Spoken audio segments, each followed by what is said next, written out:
Gracias. Bueno, ahí ya está empezando. Listo. Bueno, muy buenas tardes a todos. Hoy es 11 de noviembre. Estamos en nuestro encuentro sincrónico de nuestro módulo de desarrollo del ciclo sexual y trastornos sexuales en relación con el trabajo integrativo que estamos realizando. Para el día de hoy tenemos habíamos programado la presentación de la experiencia que tiene en Colombia la Universidad del Valle con el campus diverso. Para ello me acompaña la doctora Liliana Bejarano Barragán. La doctora Liliana Bejarano es médica, doctora médica en medicina familiar de la Universidad del Valle y quien pues nos acompaña también con el profesional Víctor Manuel Pineda Falla, que en este momento se le presentó una dificultad de último momento, entonces no nos puede acompañar, o esperamos de pronto más adelante. Víctor Manuel también es profesional de trabajo social, que son las personas que pues, están, digamos, liderando o apoyando el programa de campus diverso de la universidad. De acuerdo con lo habíamos programado para el día de hoy, hacer la presentación de esta experiencia, que nos contara un poco la propuesta que tiene la universidad sobre campus diverso y frente a ello, pues digamos cómo podemos aplicar estas propuestas en el marco del trabajo integrativo que estamos haciendo. Entonces, doctora Liliana, muchísimas gracias por acompañarnos. Bienvenida al espacio. Como le comentaba, estamos en la Universidad de Panamá con la maestría ay, se me olvidó el nombre de la maestría. ¿Quién me acompaña? ¿Quién me recuerda el nombre de la maestría que están cursando ustedes?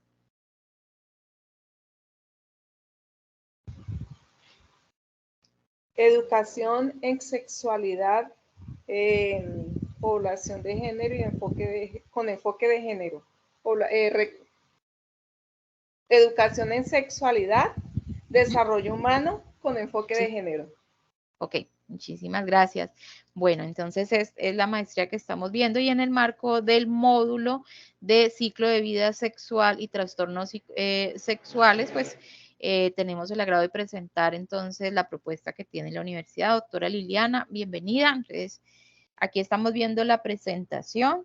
No sé si la quiere proyectar para que sea mejor o así. Así. Y tienes el micrófono apagado. Bueno, buenas tardes para todas y todos. Pues un placer estar aquí. Muchísimas gracias, señora Claudia, por la invitación. Me excuso de antemano pues por el tema de la ausencia de mi compañero de grupo que tuvo una situación y va a intentar conectarse.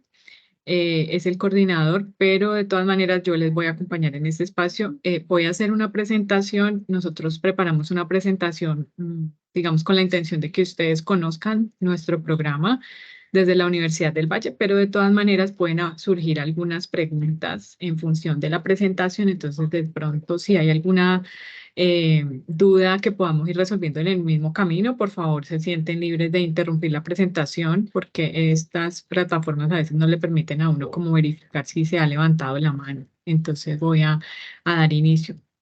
Puedo iniciar ya, ¿cierto? Sí, sí, señora. Bueno, igual entonces... yo te voy avisando si hay preguntas o algo. Bueno, perfecto. Entonces, en el sentido de, pues, digamos, de introducir el programa, nosotros somos un programa que pertenece a la Vicerrectoría Académica, ¿sí? Y hoy estamos, pues, acompañándoles aquí en este proceso de formación. Nosotros somos un grupo de trabajo de un equipo multidisciplinario, más bien interdisciplinario, que tiene 4 profesionales. Digamos, nuestra directora general es la doctora Liliana Ares Castillo, es una médica familiar y sexóloga, además es la vicerrectora académica de la universidad hasta la mitad de este mes. Y tenemos 4 profesionales, una profesional en psicología, María Fernanda, tenemos Juni, es el licenciado en educación física y deporte, además el cofundador, fue la persona que tuvo la idea de crear este programa. Digamos que a él le debemos el hecho de que exista hizo su proceso de transición dentro del espacio académico de la universidad, entonces, y fue acompañado por la doctora Arias, y de ese encuentro, digamos, terapéutico, surgió la necesidad de que existiera el programa de Campus Diverso. Víctor Manuel, que nos iba a acompañar y de pronto se une más tardecito, es trabajador social y además es el coordinador del programa, y quien les habla, que soy la médica familiar, actualmente estudiante de maestría en salud pública de la misma universidad y docente también, profesora ahora cátedra de la Universidad del Valle en el programa de medicina familiar. Nosotros tenemos un apoyo muy importante que siempre resaltamos y son nuestro grupo de monitores. Son monitores y monitoras, son estudiantes universitarios que vinculamos al programa con la intención de intentar cumplir los objetivos del programa, pero también para que haya una representación real de la diversidad de género y sexual dentro del mismo grupo de trabajo. La gran mayoría de ellos y ellas tienen identidades diversas, identidades y orientaciones sexuales diversas, y entonces hacen que podamos aterrizar nuestras ideas y poder cumplir lo que más adelante vamos a ver. Nosotros, ¿cómo surge este programa? Surge hace unos años ya. Habían unas necesidades, como les decía, de los procesos de transición de personas con identidades trans dentro del espacio universitario que tenían dificultades para mantenerse dentro de la universidad y tenían o tienen todavía, porque no quiere decir que se haya terminado, pero en eso trabajamos, una mayor tasa de deserción universitaria.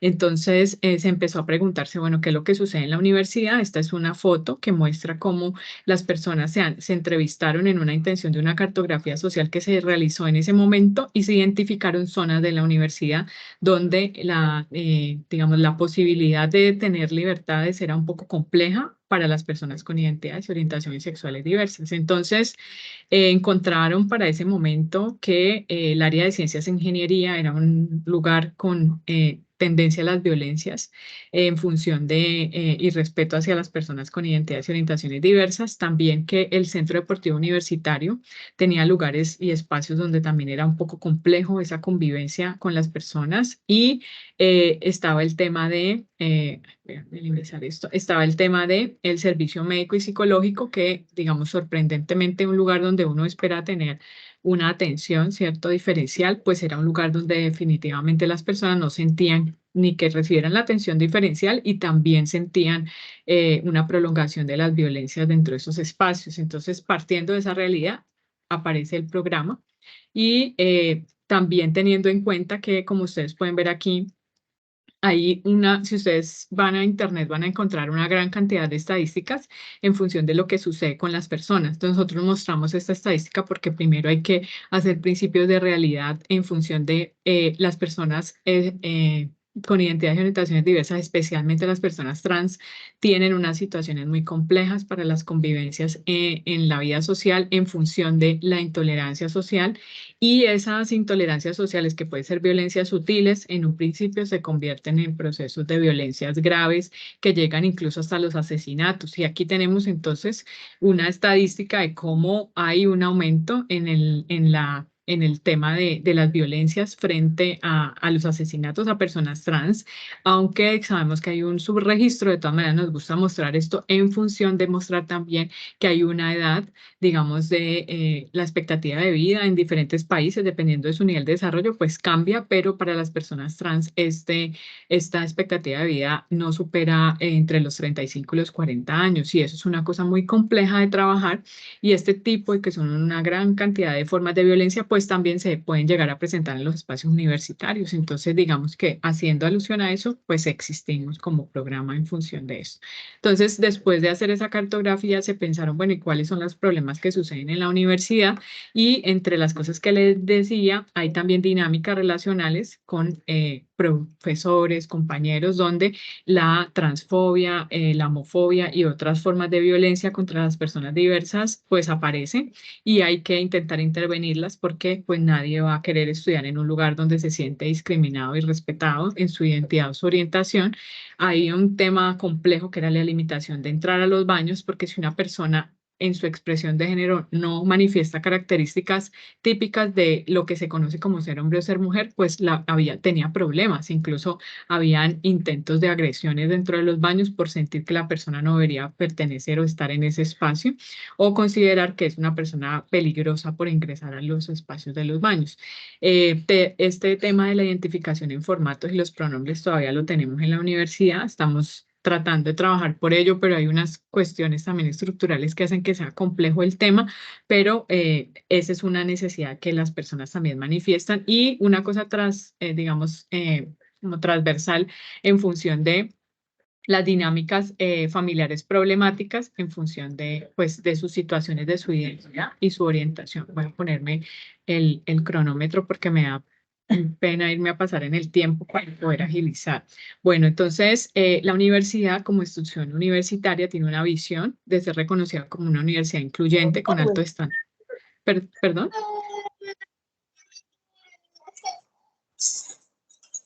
Tranquila, yo estoy pendiente para apagar los micrófonos. Ah, bueno, perdón, es que pensé que me iban a preguntar algo. No, En la visión de la universidad está ser reconocida como una universidad incluyente con unos estándares altos de calidad y excelencia, tanto académica como en los niveles de desarrollo, tanto a nivel regional y que sea considerada una de las mejores universidades de América Latina. En esa función, digamos, en esa observación de visión institucional, pues también estamos enmarcados como programa.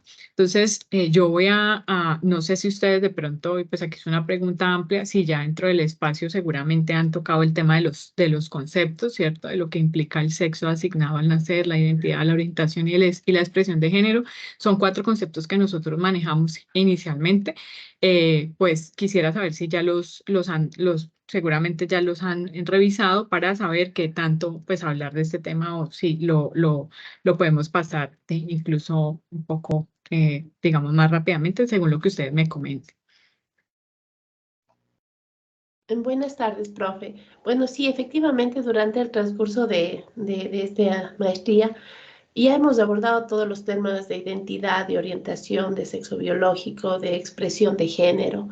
Entonces, estos temas para nosotros, estos conceptos ya son de conocimiento. Muchas gracias. Ah, perfecto. Muchísimas gracias por la claridad. Entonces yo les voy a mostrar más bien, es en función de el tema de la identidad gráfica de nuestro programa en función de lo que hacemos y más bien paso rápidamente para no, pues digamos, reiterar cosas que ustedes ya conocen, ¿cierto? Nosotros nos enmarcamos en esta idea que es el sistema binario que existe en función de cómo nos organizamos estructuralmente en la sociedad y hay una forma de ver o de clasificar a las personas entre hombre o mujer. Entonces, nosotros le clasificamos digamos, nosotros en general estructuralmente, socialmente, clasificamos como desde los genitales, ¿cierto? Entonces decimos que una persona tiene pene escroto es un hombre, tiene una vulva y una vagina es una mujer, y en función de eso hay unas características que se le aducen a la persona, una categorización que se le da y se espera que haya una expresión que corresponda a esa genitalidad y entonces la orientación aparece unas formas donde la gente espera que la persona de acuerdo a si es hombre o mujer, pues guste y tenga relaciones erótico-afectivas con personas del sexo contrario. En algunos casos, digamos, socialmente se acepta, entre comillas, la posibilidad de que hayan relaciones entre ambos sexos. Sin embargo, digamos que aún lo que sabemos es que todavía no estamos como tan abiertos como a veces verbalmente lo manifestamos. Entonces, en este contexto de este sistema binario, aparece el sistema sexo-género, que es esta idea de que el cuerpo que tiene un sexo específico, ¿cierto? Que tiene una genitalidad específica y que esa genitalidad responde a una parte genética, a una parte cromosómica y a una parte estructural de los órganos genitales, digamos, debe corresponderse con las normas sociales, como les decía anteriormente, y con un gusto que debe ser natural y legítimo en función de que la persona debe identificarse con el sexo con el que nace y también debería gustarle el sexo contrario como una forma de normalidad, ¿sí? De clasificación de la normalidad.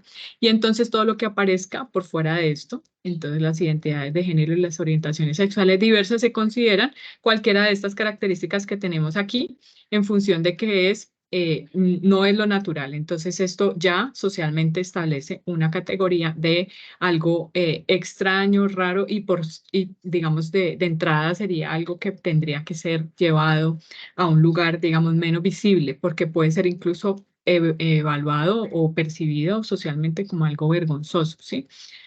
Nosotros tenemos, yo no voy a hacer alusión a esos conceptos porque yo sé que ustedes ya están, digamos, avanzados en su proceso, ¿cierto?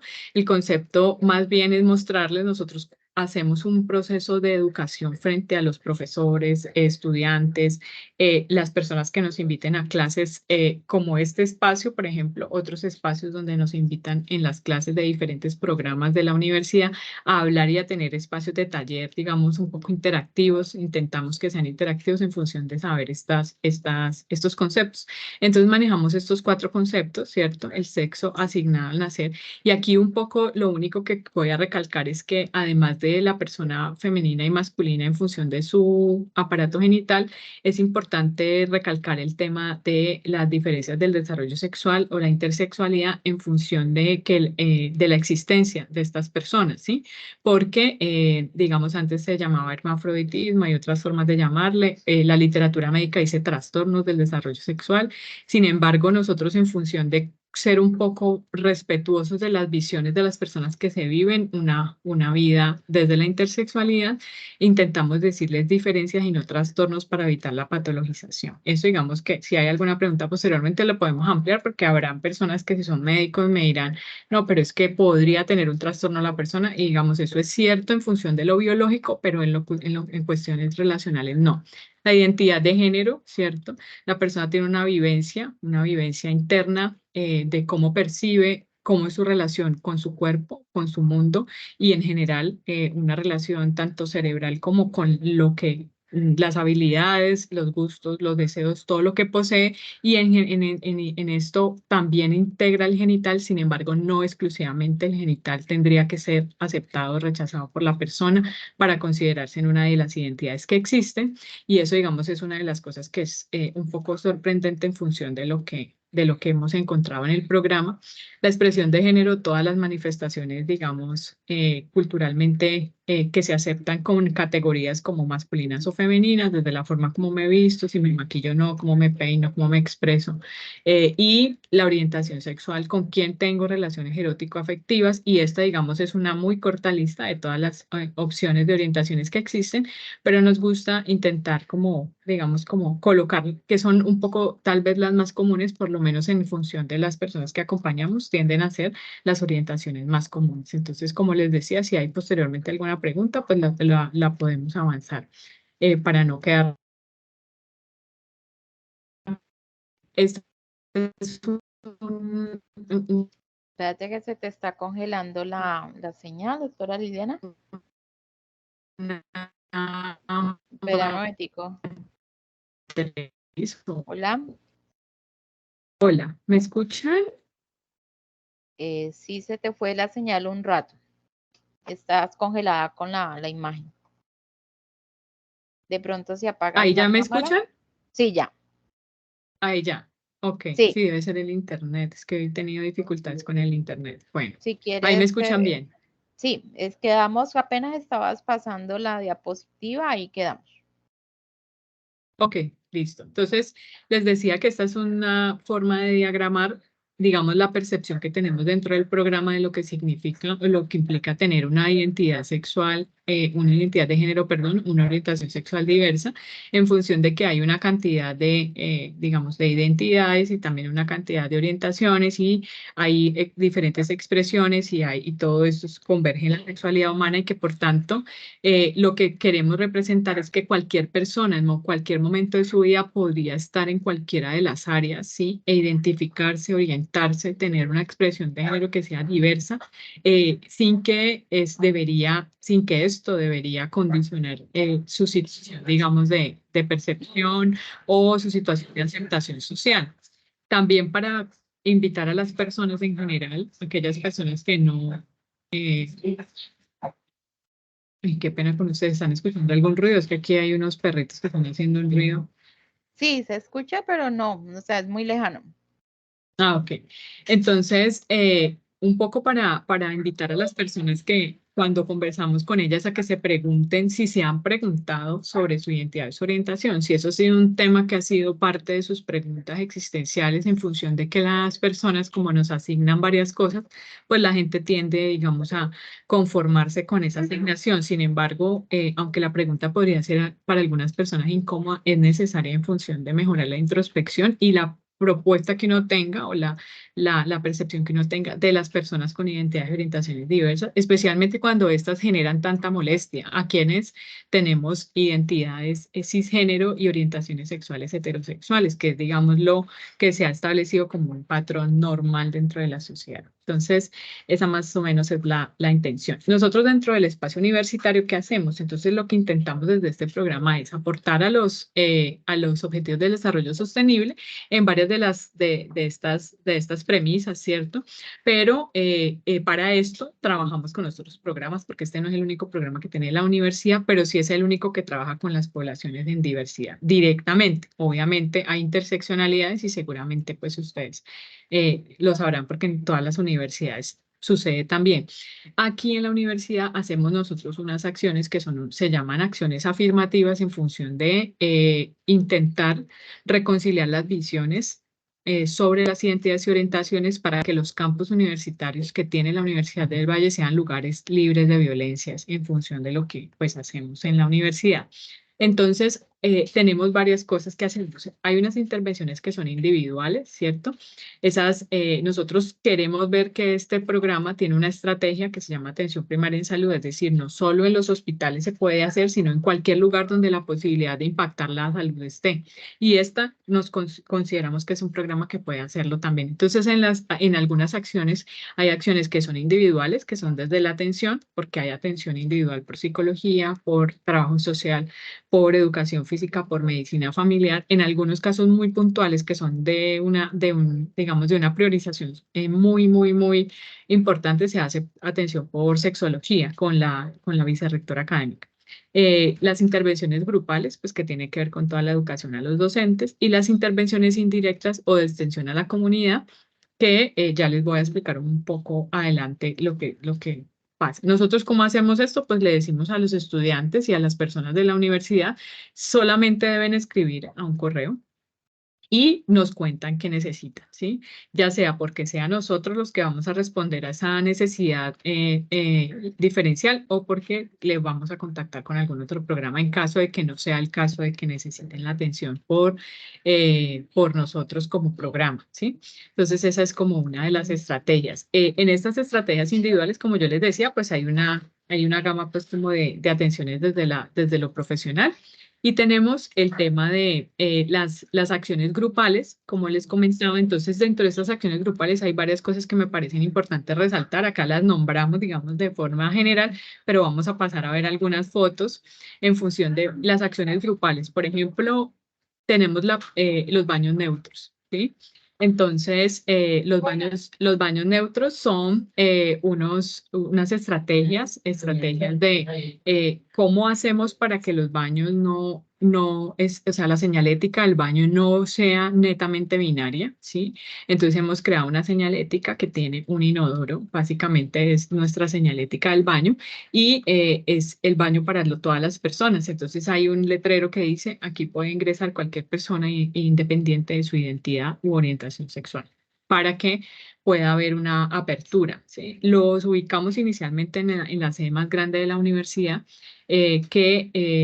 en zonas específicas donde habían de pronto más riesgos de esos momentos de intolerancia. Entonces, esa ha sido una de las estrategias, y tenemos dentro de las sedes regionales, que tenemos varias sedes regionales, es decir, en otros lugares del departamento, tenemos una de las sedes, que es la sede del norte del Cauca, con un baño neutro también.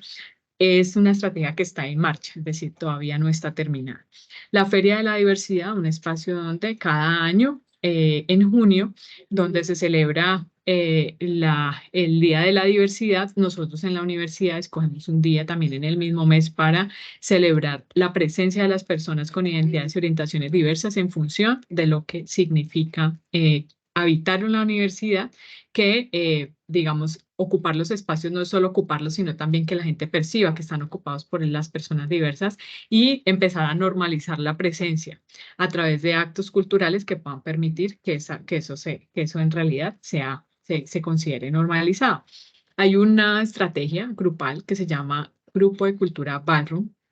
Es una estrategia de baile en donde eso tiene un origen por allá, cuando hubo el boom del VIH y las personas que se identificaban y se orientaban en la diversidad no podían ser expuestas, y además todas, la gente tenía miedo de que estuvieran contagiadas, y además que si le hablaban a una persona de estas, pues se iban a contagiar de VIH en ese mundo donde la gente todavía no conocía lo que implicaba tener una infección, este tipo de infección. Entonces estas personas hicieron grupos, como grupos de apoyo, por así decirlo. Ellos tuvieron unos grupos específicos donde ingresaban a lugares en Estados Unidos que eran subterráneos y hacían, digamos, como fiestas o espacios de pasarela, baile, y hacían sus, digamos, actividades de transformación en función de los transformistas, las personas travestis, de sobreexpresar acciones de la feminidad o características femeninas, ¿sí? Entonces, por ejemplo, ellos tienen categorías para hacer este tipo de cosas, como los nombres de las revistas, que son nombres de revistas que han sido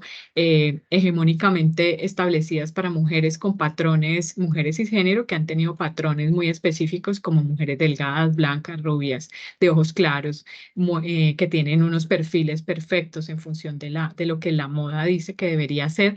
Y entonces lo que hacían estas personas era simular estas actividades, estas categorías, y decir, a pesar de que soy una persona negra, soy una persona trans, soy una persona travesti, pues puedo hacer este mismo ejercicio en un grupo, digamos, que estuviera, que fuera un grupo, digamos, un grupo seguro, por así decirlo. Y entonces lo que hacemos en Cali, que es la ciudad en la que estamos, en Santiago de Cali tenemos, digamos, un grupo teatral y un grupo de esta línea de cultura dentro de la ciudad, no solo en la universidad, sino dentro de la ciudad. Y acá, digamos, las personas que lideran ese proceso también son estudiantes universitarias. Son 2 mujeres trans, y estas mujeres, digamos, trabajan con nosotros dentro del grupo como monitoras y entrenan estudiantes en función de esta cultura. Entonces, aquí hay una cosa muy interesante, y es que muchas de estas personas no desean ir a los consultorios, por ejemplo, no desean pasar por procesos de psicología, pero quieren estar en el espacio cultural del grupo. Y entonces es un grupo que promueve el establecimiento de la atención en salud, no directo, sino de forma indirecta. Obviamente, cuando allá lo van a necesitar, pues tienen las puertas abiertas, pero se vinculan desde otros grupos y desde otras formas de crear espacios de bienestar y salud. Tenemos una cosa que se llama la izada de la bandera de la diversidad, disidente y progresista, y fue además una actividad que se pensó y nació de los mismos profesores y profesoras, quienes buscaron la idea de izar la bandera en sus unidades académicas, con la intención de que los estudiantes y las estudiantes se sintieran, digamos, que estaban respaldados por sus profesores, y que ahí se iba a hacer todo un proceso de introspección y un proceso de trabajo y reflexivo frente al tema de el respeto por la diversidad. Y lo que se intenta hacer es que un departamento, un área específica, le entregue a otro grupo de profesores de otra área específica la izada de la bandera, y eso, digamos, que simbólicamente ha generado que los estudiantes que viven la diversidad en la universidad puedan, digamos, como sentir un poco de espacios más seguros. Nosotros, entonces, les comentaba que tenemos unas acciones que son acciones indirectas. Sabemos que en la comunidad hay muchas personas que tienen dificultades para acceder a los servicios, entonces lo que hacemos es prestarle a las personas espacios de asesoría, si nos contactan, para aclarar las dudas con ellos. En general se hacen de forma virtual, pero si estamos en la misma ciudad podemos hacer citas presenciales con alguno de nuestros profesionales, y lo que hacemos es tratar de ayudarle a la persona para que se contacte con las rutas oficiales que hay para la atención de cualquier situación que necesite.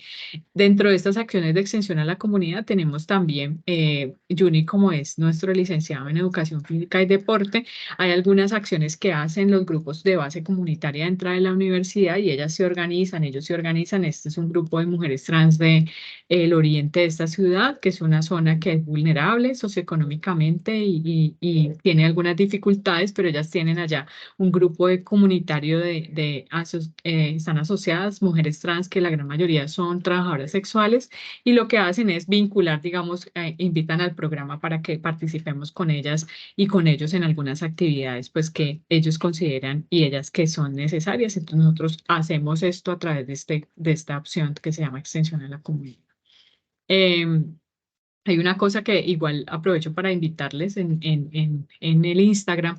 Tenemos una estrategia de comunicaciones que es exitosa para nosotros en función de la forma como podemos acercarnos especialmente a los cursos de vida que más nos buscan, que son la gran mayoría de estudiantes universitarios, pero también personas jóvenes, adolescentes y jóvenes. Y a través de Campus Diverso en la estrategia de Instagram se suben videos, se ponen publicaciones, se hacen recomendaciones de películas, de actividades que están trabajando por el tema de la diversidad dentro del país, y a veces, en caso necesario también, si hay algunas acciones internacionales que son de interés, se publican dentro de esta red de información. Entonces, un ejemplo que les traigo acá, el Día Internacional del Orgasmo Femenino, por ejemplo, se publicó esta pieza. Tenemos una exitosa diseñadora gráfica estudiante en una de nuestras monitoras, que además ella, digamos, intentó hacer como esta representación para ir normalizando lo que significa la importancia de lo que tiene el orgasmo femenino digamos, intentar desmitificar que es netamente de la mujer, como en función, sí, de la mujer, porque el orgasmo está relacionado con el femenino, con el genital femenino, más no directamente con la identidad, un poco como para uno ir desmitificando algunas cosas, ¿cierto? Y entonces eso son una de las propuestas que tenemos dentro del espacio. Nosotros tenemos, pues claro que para hacer todo lo que hacemos en función de la universidad necesitamos un enfoque interseccional. Quiere decir que hayan otros grupos, hay otros grupos en la universidad que se encargan del bienestar de los estudiantes a nivel económico, otros grupos que se enfocan en la parte de la diversidad étnica, otros en el tema del trabajo por las personas que tienen condición de discapacidad, por ejemplo, y para nosotros, esta es una universidad pública en una ubicación estratégica, porque no sé si conozcan Colombia, pero nosotros, pues es claro para el mundo entero que nosotros tenemos un conflicto interno, y es un conflicto interno que atraviesa generalmente las poblaciones más vulnerables. Entonces, la Universidad del Valle es una de las pocas posibilidades de acceso a educación de este tipo de poblaciones. En este momento, socioeconómicamente, recibimos una gran mayoría de estudiantes estrato 1, 2 y 3, y por tanto los factores de vulnerabilidad que tienen estas personas pues seguramente serán mayores que si habláramos de personas de unos niveles socioeconómicos más altos. Y entonces para nosotros esto, digamos que es un logro en función de las personas a las cuales impactamos. Y aquí un poco esta diapositiva muestra varios grupos que tenemos dentro de la universidad. Pues por supuesto estamos nosotros, pero es un poco para mostrarles que para uno conformar un espacio de una universidad que tenga pensado ser incluyente, seguramente necesitará un trabajo de equipos, y no solamente podría atender una sola fracción de la vulnerabilidad de las personas, porque si no quedaríamos, digamos, como incompletos. Entonces nosotros tenemos una oferta de bienestar universitario que intenta impactar estas necesidades de los estudiantes y de las personas en general. Y no sé si hasta aquí de pronto hay alguna pregunta, porque voy a pasar a contarles como una experiencia de un estudiante al que acompañamos, digamos, de forma anónima, pero muy representativa de lo que les he venido comentando. No sé si hasta este punto hay algún comentario que me quieran hacer. Ya creo que voy rodeando más de la media hora conversando aquí. Entonces, igual no me falta mucho, pero para saber si hay algo de lo que he conversado que quieran aclarar o comentar.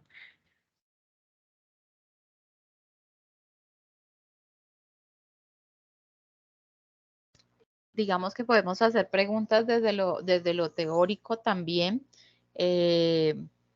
en su momento mirábamos, digamos que muchos de los personas que están realizando la maestría son docentes en establecimientos educativos de básica, ¿cierto? Básica primaria, secundaria. En el Ecuador pues tienen otras categorías.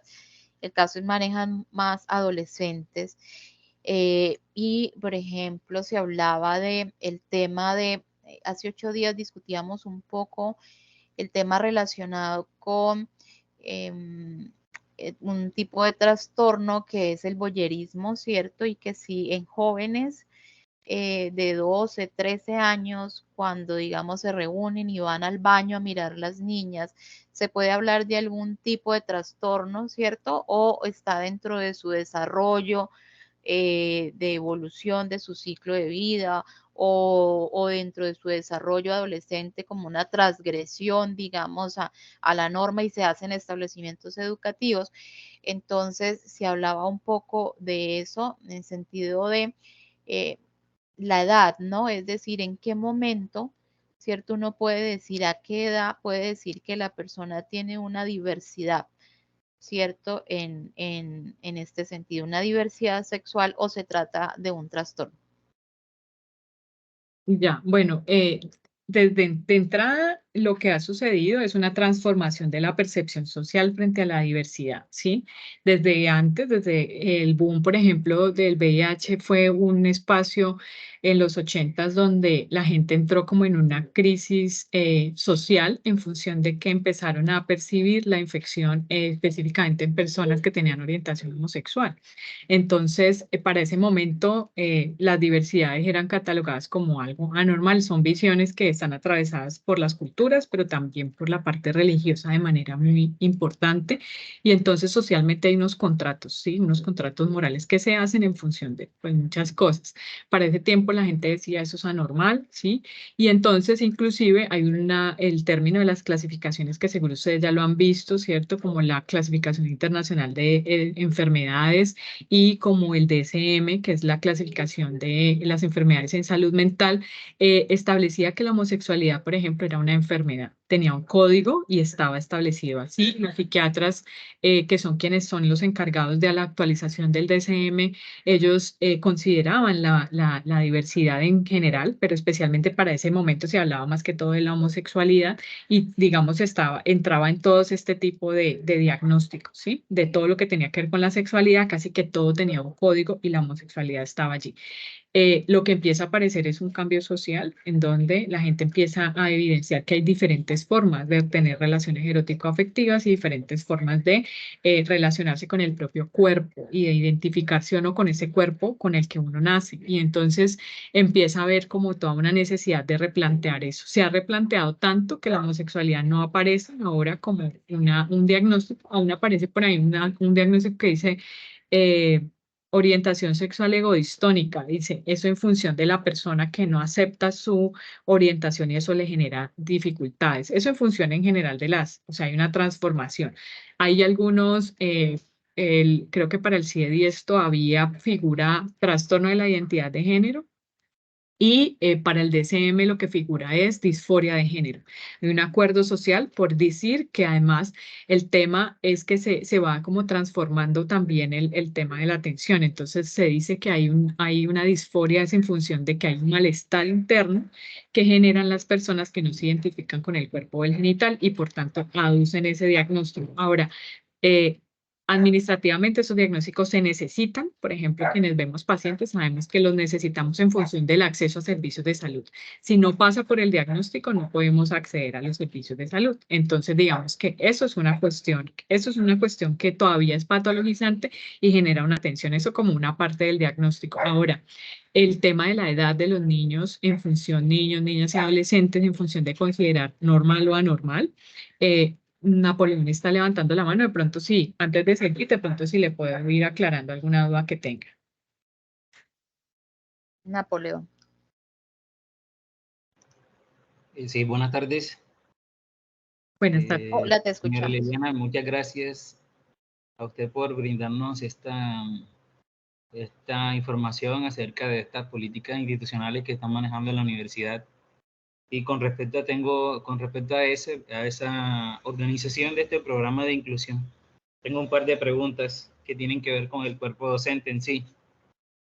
Primero, para establecer este tipo de políticas dentro de una institución, ¿cómo hicieron para crear una línea de partida para iniciar el trabajo en esas políticas desde el cuerpo docente?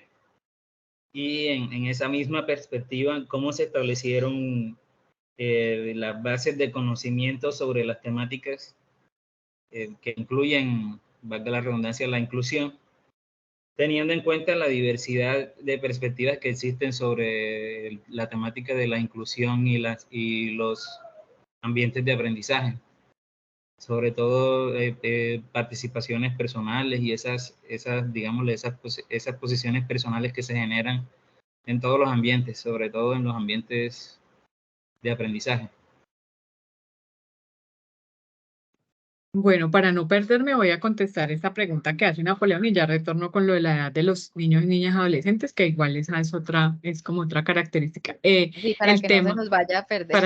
para que no se me vaya a pasar. Entonces, Napoleón, pues nosotros en la universidad, digamos, ¿cómo se llega a este punto? O sea, ¿cómo se hace institucionalmente? Esta fue una propuesta que nace de un estudiante. Eso sí, digamos, es muy valioso reconocerlo.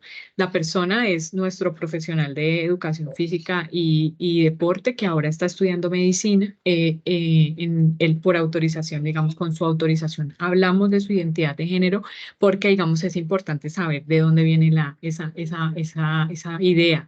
Y él se llama Juni. Y Juni ingresa a la universidad con su sexo asignado al nacer femenino y con una expresión y una identidad para ese momento era una identidad femenina, es decir, era una persona en ese momento lo que podríamos considerar femenina.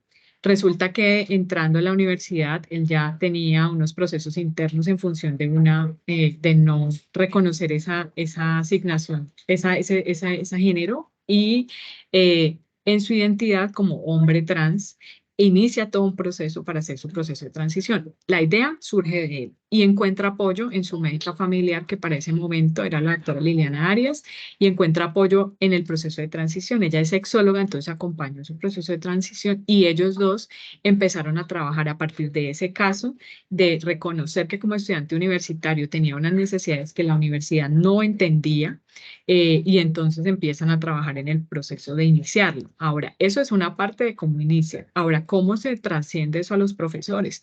Es una cosa muy compleja, porque como tú bien lo dices, pues digamos que cada uno de nosotros, las personas, tenemos nuestras formas de pensar, nuestra religión, las formas como nos relacionamos con el mundo y eso impacta mucho en la forma como nos comunicamos y cómo nos comportamos.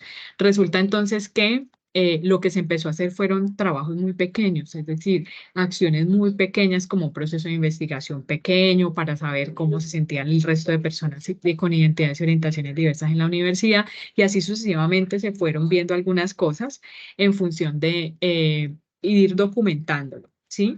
Lo que se hace actualmente, después de mucho trasegar, porque llevamos aproximadamente ya unos 5 a 6 años, es cuando hay una situación con los docentes, primero hay que entender que el docente no tendría por qué, digamos, llegar aprendido de todo lo que significa algo diferencial en función de su ejercicio pedagógico. Y eso es importante porque muchas veces la gente puede sentir que está haciendo, o sea, que si tiene alguna manifestación propia de su pensamiento, de su comportamiento, que normalmente y habitualmente más bien es hegemónico, digamos, muy heteronormado en función de lo que la sociedad nos dice, pues precisamente es importante invitar a los profesores a vincularse a espacios pedagógicos de enseñanza donde puedan replantear lo que han aprendido y con el background que traían, digamos, pensar si hay otras posibilidades de relacionarse con los estudiantes y las estudiantes. Entonces, ahora lo que hacemos es abrimos espacios grandes para que las personas puedan acceder, por ejemplo, a cursos, a espacios, digamos, de formación en el tema de la diversidad de género, charlas, talleres.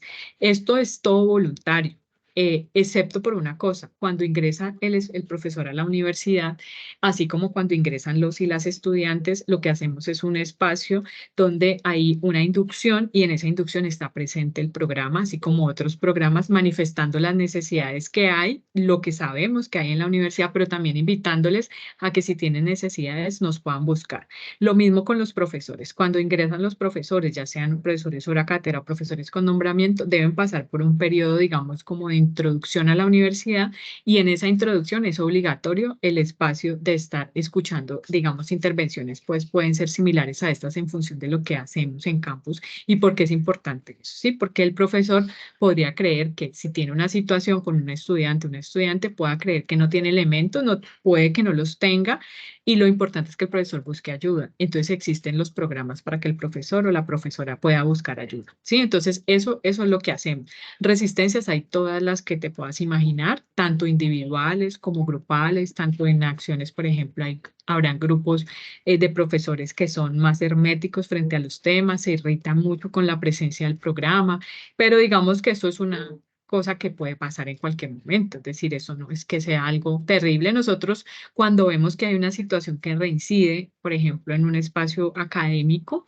dentro de un espacio, el estudiante busca ayuda por esa situación con su profesor, nosotros llamamos al profesor a hacer un espacio de conversación, no en presencia del estudiante inicialmente, para que no se generen confrontaciones incómodas, pero sí para escucharle al profesor cuál es su visión de la diversidad, qué piensa él y hasta dónde, digamos, él está de pronto preparado o preparada para afrontar esa situación, y tratamos de trabajar obviamente con el estudiante y posteriormente nos sentamos a hacer unos acuerdos mínimos con ambos en función de que la persona no se ponga en riesgo de una deserción universitaria, que para nosotros, digamos, es como la gran pérdida, tener que perder estudiantes porque no podamos hacer ajustes internos en función de eso. No sé si de pronto esto responde la pregunta o hay alguna otra cosa que se me queda por fuera. Sí, señora, muchas gracias. Sí responde la pregunta. Ok, perfecto. Y retomo lo que estábamos hablando con la señora Claudia en función de que nos decía que la profesora nos estaba preguntando sobre el tema de la edad y cuándo considerar que es normal o anormal. Realmente tener una identidad y una orientación diversa o ambas realmente no se considera una anormalidad. Es decir, desde nuestro punto de vista y digamos, en el entendido de un enfoque incluyente universitario, esta no es una característica que se considere anormal en ningún momento de la vida. Ahora, los procesos de identificación y de orientación en función de lo social pueden aparecer en diferentes momentos de la vida. Nosotros en este momento podemos decir que hay personas que tienen niños o niñas que tienen 6 años, por ejemplo, y manifiestan abiertamente su identidad trans. Y eso ha dado paso incluso a países como Argentina, donde hay una legislación que entiende, digamos, estos procesos tempranos de las transiciones y hace toda una legislación para eso. En Colombia todavía no estamos tan listos en función de la atención de los niños, niñas y adolescentes, pero hay unas tensiones allí y la Corte Constitucional lo que ha hecho es intervenir en casos individuales, ¿sí? Porque se estudia, digamos, el caso específico. No se considera anormal, pero se considera que requiere una atención diferencial. Es decir, hay que poner en marcha un grupo psicosocial y de atención integral para que la persona y su familia tenga acompañamiento, porque si bien es cierto que puede ser que dentro del proceso de la sexualidad existan momentos donde la persona tenga confusiones, por ejemplo, se pregunte cosas y lo manifieste expresamente, eso puede no ser una decisión en firme completamente y lo que requiere es un acompañamiento. Y en el acompañamiento uno puede percibir que la persona va tomando diferentes posturas en la medida en que su maduración cerebral y su maduración psicosexual le va permitiendo. Y si tiene el acompañamiento familiar, que es lo más importante, digamos, de lograr, digamos que si se tiene eso, ese proceso se hace más fácil. Entonces lo que hay que trabajar es por tratar de que esas personas tengan acompañamiento para que tanto el miedo que hay en la familia como de pronto el temor a expresar lo que no se considera, digamos, normal socialmente, pues no sea una característica que aísle al joven, al adolescente o al niño o la niña del ambiente social. Y hay que intentar hacer entender a los profesores que ese puede ser también una etapa, pero también puede ser una decisión. decisión, o sea, también puede ser una decisión en firme, que se sostenga durante el tiempo y que termine la persona con una identidad trans, por ejemplo. Pero entonces hay muchas formas. Ahora yo les digo, hay personas que pueden haber sentido en su identidad y su construcción desde muy pequeños, desde los 5 años, 6 años, mucho una inconformidad con el ser y que cuando cumplen 30 años dicen yo ya no puedo más, yo tengo que expresar que yo no soy esto que la gente conoce de mí y empiezan a hacer un proceso de transición, ¿sí? Y es un proceso de transición que obviamente tendrá otras características porque ya las características sexuales secundarias de la persona pues están establecidas, ¿cierto? Hay también una función social que se ha establecido bajo el género que la persona tenía y eso, digamos, trae también un golpe social impresionante, entonces hay que acompañar a la persona. Entonces, para responderles, digamos, a normalidad no se considera, pero se considera una necesidad de atención diferencial muy importante y la edad, no hay una edad específica. La persona, cada persona tiene un periodo, digamos, diferente. Ahora, me decían que cuando los jóvenes van a ver a las niñas al baño, ¿cierto? Realmente uno espera que ese tipo de manifestaciones se den en la escolaridad, pero no más allá, después de la adolescencia inicial.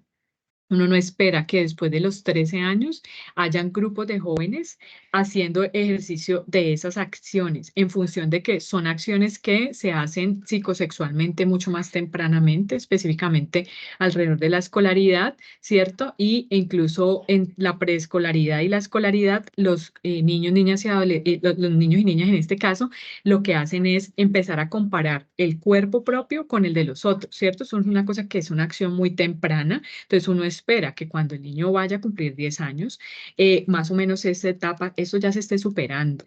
Si hay persistencia de esto en grupos y si eso es muy marcado, lo que habría que revisar es de quién estamos hablando, cuáles son los niños que están haciendo estas acciones, quiénes son las familias de los niños, cuál es el riesgo, por ejemplo, de violencia sexual que haya tenido alguno de ellos, que esté incitando a que ese pensamiento de sexualización esté más allá. Uno espera que un joven, un adolescente, más que todo a los 12, 13 años, está empezando a vivir ya, tener vivencias de la sexualidad, ¿sí? Ya sea con el género que sea, en función de que eso es individual, entonces habría que saber la persona cuál es su deseo erótico afectivo, pero no que se siga siendo como el tema, digamos, del espectáculo a la sexualidad, porque entonces ahí habría que revisar varias cosas de qué es lo que está sucediendo antes de señalar a los jóvenes, pues porque socialmente es muy fácil, la gente señala y dice, mire, esos muchachitos pervertidos, tal cosa, pero detrás de esos jóvenes hay una estructura de colegio, hay una estructura de profesores, de compañeros y compañeras, una estructura familiar y el comportamiento de ese adolescente responde a todo eso. Entonces, lo ideal sería coger todo eso y empezarlo a desmenuzar para saber por qué se está viviendo ese tipo de cosas. No es, eso sí no se considera, digamos, normal. Ya para un adolescente, después de un adolescente medio en adelante, esas son acciones que no. Y además, depende de la legislación de cada país, pero para este país, el adolescente debe hacerse, digamos, cargo de sus acciones desde la adolescencia. Claramente, obviamente, cuando cumple la mayoría de edad, en pleno, pero antes también hay acciones legales a las que puede verse enfrentado el adolescente. Entonces, eso como para ejemplificar lo que me estaban preguntando. Muchas gracias, doctora Lilian. No sé si de pronto hay otra pregunta o vamos al ejemplo. De pronto después del ejemplo. Listo, sigamos entonces con el ejemplo y luego miramos otras preguntas. Perfecto, entonces yo les voy a contar, son solo diapositivas, es un caso, el nombre ha sido cambiado con la intención de proteger la identidad de la persona, la identidad del nombre. Tenemos un estudiante, en este momento todavía es nuestro estudiante, un estudiante hombre trans, que hace su proceso de transición, estaba haciendo su proceso de transición, su pareja es una mujer trans y entonces ellos son pareja desde hace varios años y ellos deciden de forma autónoma e independiente como familia que desean gestar. Todos dos tenían un periodo de hormonización, ellos averiguan que pueden suspender la hormonización para hacer los intentos de embarazarse como familia y lo hacen. Una vez están con un retraso, asisten a campus a preguntar, bueno, tenemos esta situación, ¿qué vamos a hacer? Entonces, lo que hacemos es, listo, vamos con una gran preocupación, debo decirlo, teníamos esta experiencia y decíamos, es el tercer caso en Colombia que vamos a tener y el primero en la Universidad del Valle en función del acompañamiento psicosocial de una familia trans. Y entonces aquí aparece un tema de es acceso a servicios de salud y lo que les muestro en la diapositiva es que esta persona tiene una discapacidad visual, entonces tiene un acompañamiento por un grupo que se llama Discapacidad e Inclusión en la Universidad, tiene una vulnerabilidad social importante, viven en una zona vulnerable de la ciudad con ingresos, bajos ingresos, y entonces había que intentar, ya el grupo que se encarga de eso en Bienestar Universitario hacía acciones de acompañamiento con esta familia, unas situaciones de salud mental que venían desde hace mucho tiempo en función de este tema de la disforia de género propiamente que tenía desde hace mucho en función de muchas dificultades que tuvo para hacer su proceso de transición y unas barreras de acceso a servicios de salud que se mantuvieron durante todo el embarazo y que intentamos tratar de hacer que esto pudiera ser menos grave, pero fueron bastante fuertes esas barreras de atención, a pesar de que tenían la posibilidad del acompañamiento nuestro. Este estudiante y esta familia pues recibe subsidios económicos, la atención diferencial por nuestro equipo, el programa de discapacidad y tiene asignada una monitoría estudiantil que le apoya porque al tener discapacidad visual tiene unas herramientas que usar que son diferenciales para la atención. Entonces eso requirió también trabajo con sus profesores para poder hacer que el material que le sirve a la gran mayoría de los estudiantes, pues a este estudiante no le servía. Él debería tener sus diapositivas previamente a la clase, también ir a hacer unas herramientas especiales que hay en las bibliotecas de la universidad con respecto a la posibilidad de ampliar las letras a un tamaño que él pudiera poder hacer las lecturas. Digamos, hay varios ajustes ellos le conocen como ajustes ajustes ajustes razonables, los ajustes que se hacen a nivel académico con, digamos, el aval de, pues, claramente de los profesores y la participación de los estudiantes.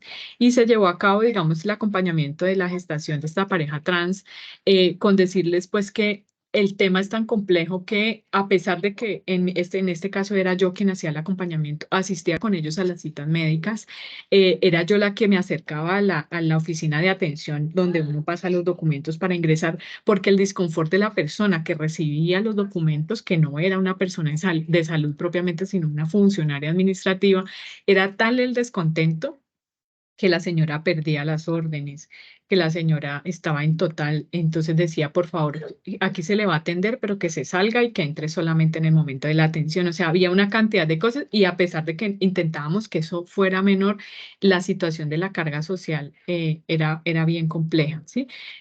Ya, digamos, la menor producto de esta gestación tiene alrededor ya de 1 año y 6 meses y digamos, ellos gozan de ser una familia muy unida en función de lo afectivo y digamos que seguimos teniendo contacto, pero lo que se logró restablecer de buena forma fue que la atención en salud se mejorara, cambiando de la entidad aseguradora y ahora, digamos, tienen una posibilidad de tener una mejor atención y pues lo importante porque además la atención que se necesita para la menor también es muy importante. Entonces, esto, digamos, es un ejemplo de cómo participamos varios grupos en este seguimiento y cómo pudimos llegar a hacer, digamos, el acompañamiento con esta pareja, ¿sí? Entonces, ya terminando, les digo que, pues, la voluntad política institucional es tal vez de las cosas más importantes porque lo primero que hay que hacer es, pues, que la gente, que la institución permita que que exista el programa como tal. Y hay un tema muy importante y es, esta universidad es una universidad pública. Si ustedes ven, por ejemplo, periódico, ven noticias en internet, buscan Universidad del Valle y puede que les salga que hay disputas con grupos y algunas cuestiones, digamos, ahí muy típicas de las universidades públicas en nuestro país, pero hay unos grupos de colectivos estudiantiles que son muy importantes porque son quienes mueven la fuerza institucional muchas veces. Entonces, nosotros trabajamos con ellos y ellas con la intención de que sus ideas no se queden solo en digamos, en lo público y en la plaza, sino que se vuelvan también ideas que la institución pueda tomar para que se puedan desarrollar algunas cosas importantes. Vacíos institucionales, como les digo, pues a veces el tema de los recursos, el tema de las voluntades, la idea de que cuando hay varios grupos, pues a veces la gente como que yo con este de pronto trabajo y con este de pronto no, entonces hay que intentar hacer abogacía de la manera que se pueda para que se pueda unificar estas cosas. Y hay una limitación y es que es difícil en una universidad tan grande llegar a todos los miembros de la comunidad universitaria. Y hay muchas personas que voluntariamente dicen, yo no quiero ni me estoy interesado ni interesada en escucharles porque ese tema me parece que es totalmente aberrante, es terrible, ustedes están generando acciones que hacen que la gente quiera tener otras, como decir esto del rayo homosexualizador, que no sé si allá en Panamá también lo perciben, pero aquí es muy común decir que si se habla de esto en los colegios, se está invitando, incitando a los niños y niñas a que tengan orientaciones e identidades diversas. Entonces, estas posturas también están allí y digamos que con eso, digamos que puedo ir cerrando y ahorita después de las preguntas, pues les hago como unos comentarios muy corticos de unas acciones que nosotros les invitamos como a tener dentro de sus espacios para que se mejore el tema de la comunicación con estos temas. Gracias, doctora Liliana. Del caso que tú nos estabas contando, en el marco de el querer tener familia, esta persona trans, es decir, que, pues digamos, asumió dejar de tomar sus hormonas para la transformación, ¿se da algún conflicto entre la persona en su reconocimiento o la persona sigue firme en su proceso de reconocimiento después de engendrar y de procrear? El hombre trans tiene muy clara su identidad. Ellos Ok. conservaron ambos sus órganos genitales y reproductivos en función del deseo de una familia y deseaban que la familia fuera producto de los dos, ¿cierto? De las dos personas. Entonces ellos, muy documentados porque ambos son activistas dentro de los grupos de diversidad, ellos conservaron sus genitales y sus aparatos reproductivos con ese fin, ¿sí? Posteriormente hay una situación que generó pues gran gravedad en la salud mental de la persona porque al gestar pues obviamente las mamas vuelven a crecer, ¿cierto? Cosa que había cambiado cuando tenían la terapia hormonal el hombre trans propiamente quien gesta y entonces eso aumenta la disforia. Entonces fue un tema complejo en el tema porque entonces decía, tengo una dualidad porque yo quiero mucho a mi bebé, y deseo lactarla, pero también al mismo tiempo siento que estas mamás me incomodan, ¿cierto? Y entonces lo que pienso es que es temporal y que una vez esto pase, yo ya puedo seguir con mi proceso. Efectivamente, ya terminó el periodo de la lactancia exclusiva y ahora está en el proceso para continuar haciendo el resto de acciones frente a su proceso afirmativo, que sería operarse. Para él es importante el retiro de las mamas si lo va a hacer y hacerse una cirugía en función de que está para ellos, su familia está completa ahora con la nueva integrante, entonces no desean tener más hijos y entonces pues continúa, pero digamos que su identidad no ha cambiado. Ellos tenían muy claro que querían ser una familia, pero que sus identidades están claras. Entonces, sí, continúan sus procesos sin ningún inconveniente. Ok, muchas gracias. Bueno, no sé si de pronto algún compañero tiene otra inquietud.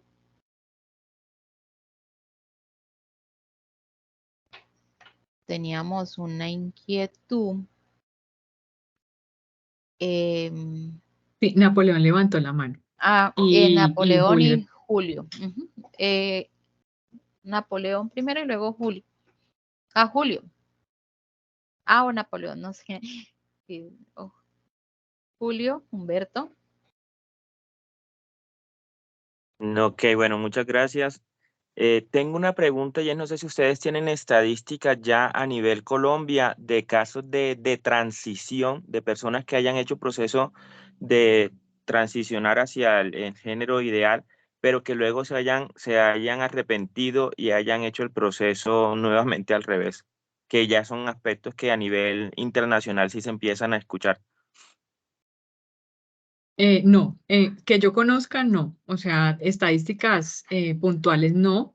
Hay en esto unas posturas, más bien, en función del tema de la de transición, y es que pues en palabras de los colectivos de personas diversas, ahí se dice que hay una intención social por volver digamos, a tratar de controlar esto en función de que la gente dice esto se está descontrolando, ¿sí? O sea, socialmente hablando se piensa que esto genera, digamos, como acciones que son negativas para la sociedad y entonces hay unas posturas, ¿sí? De intentar mostrar que la de transición es muy común.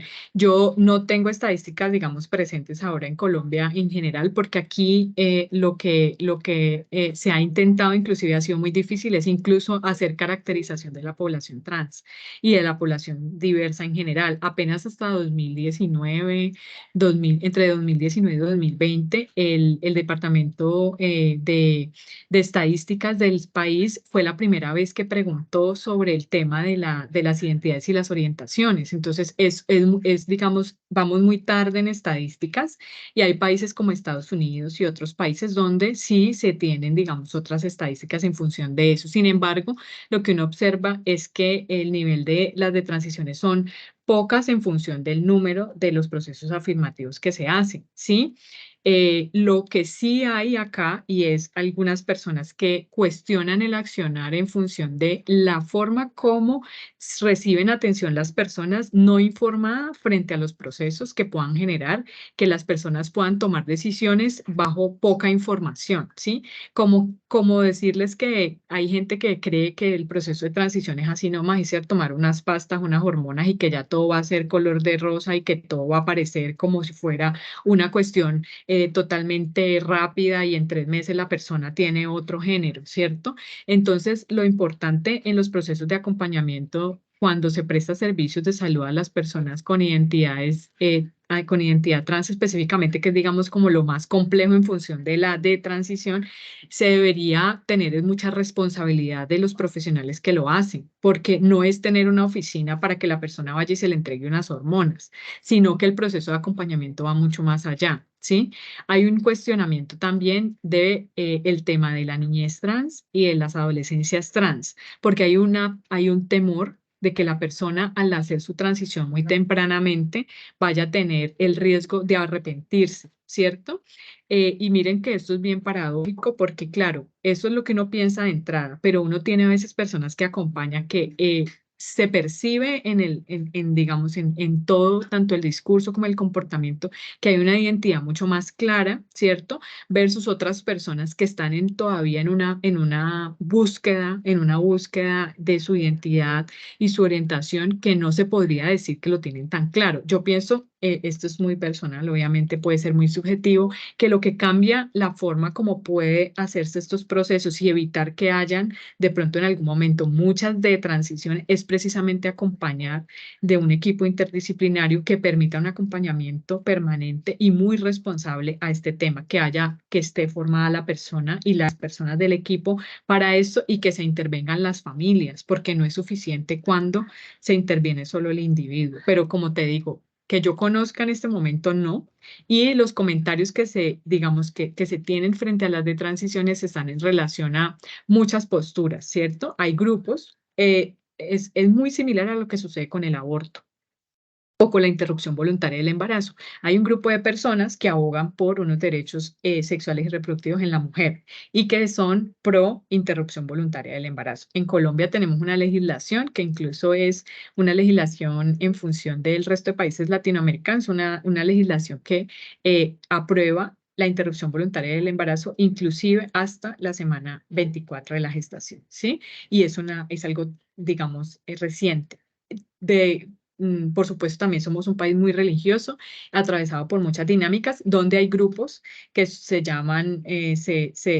denominan pro vida, y en función de estos grupos, el pensamiento es que cualquier intervención de proaborto en función de cualquier momento de la gestación, sin importar que sea el día 0, el día 1, perdón, al día, a los 9 meses específicamente, cualquier acción debe ser, digamos, castigada socialmente porque es matar a un nuevo ser, ¿sí? Entonces, en este ejemplo, lo que quiero hacer es que lo mismo pasa con el tema de la diversidad. Hay varias posturas, los colectivos de personas que se identifican en la diversidad dicen, mire, nosotros, las identidades, cuando uno dice que tiene una identidad es porque realmente lo ha pensado bien, o sea, te hay un argumento frente a eso, y hay otros grupos que consideran que esto es peligroso para el resto de la gente y por tanto hay unos argumentos que apoyan en función de decir, por ejemplo, que las de transiciones son terribles. Ahora, sí sucede que quien ha tomado decisiones bajo espacios no informados puede arrepentirse incluso a veces de los procedimientos. Entonces, te pongo un ejemplo. Tengo un paciente que es un hombre trans y él ha hecho su proceso de transición. Él me dice, yo estoy seguro que esta es mi identidad, yo soy un hombre, yo pienso como un hombre y me siento como un hombre y no estoy arrepentido en ningún momento de mi proceso de transición. Pero si me hubieran dicho y me hubieran explicado lo que implica hacerme las cirugías a nivel genital, yo nunca me había hecho algo así y no tendría problema en haber hecho terapia para haber aceptado que no iba a poder cumplir esa expectativa en función de la transición a ser hombre trans. Y entonces yo siempre le he insistido que si es que aparece de pronto algo, el tema del arrepentimiento de la identidad, que es como que uno dice, bueno, de pronto quiere de transitar, ¿no? Ya no tiene las mamas, tiene algunas intervenciones, entonces él me dice, no, mi identidad está clara, pero yo no hubieras pasado por este sufrimiento del órgano de esta manera, porque a mí nadie me explicó que esto iba a ser así. Y cuando yo me acerqué a los profesionales me decían que eso era sencillo, que a la gente le iba bien y que tal cosa, y que quienes lo aconsejaban en gran medida eran otros hombres trans que tenían diferentes posturas y entonces que en general él consideraba pues que él se fue porque el personal de salud le dijo pues que eso era una cirugía como cualquiera. Y entonces se hizo una intervención de la cual se arrepiente de la intervención, no de la identidad. Entonces, es como para abrir el panorama, pero no, todavía estadísticas, digamos, oficiales, es que casi tenemos dificultades incluso con las estadísticas de las caracterizaciones, entonces también es como un poco complicado. Sí, te iba a preguntar Vale, muchas gracias. iba a preguntar en ese sentido, por ejemplo, se me fue la pregunta porque iba a mirar, hay una serie de Netflix que es muy buena que habla sobre la orientación sexual. Se me olvidó el nombre. Sex Education. Sex Education, sí, de hecho la última temporada precisamente habló del cambio de sexo en adolescentes, el cambio de la parte genital y los costos que tiene eso. Y ya me acuerdo que te iba a decir, la presión social influye mucho, ¿no? También, es decir, porque, digamos, el reconocer la persona como es, digamos, yo estoy segura, quiero ser hombre, pero digamos, el concepto de por qué entonces no lo nací así, por qué no nací así, o hay una presión social de que debes acostumbrarte a eso, ¿no? De que debes mediarte en eso, entonces también cómo influye esa presión social y el contexto y que en los establecimientos educativos pues se trata de tener unos espacios seguros, ¿no? En este caso, las universidades pues tienen estos espacios seguros y los colegios pues también dentro de su normatividad generar esos espacios seguros, ¿no?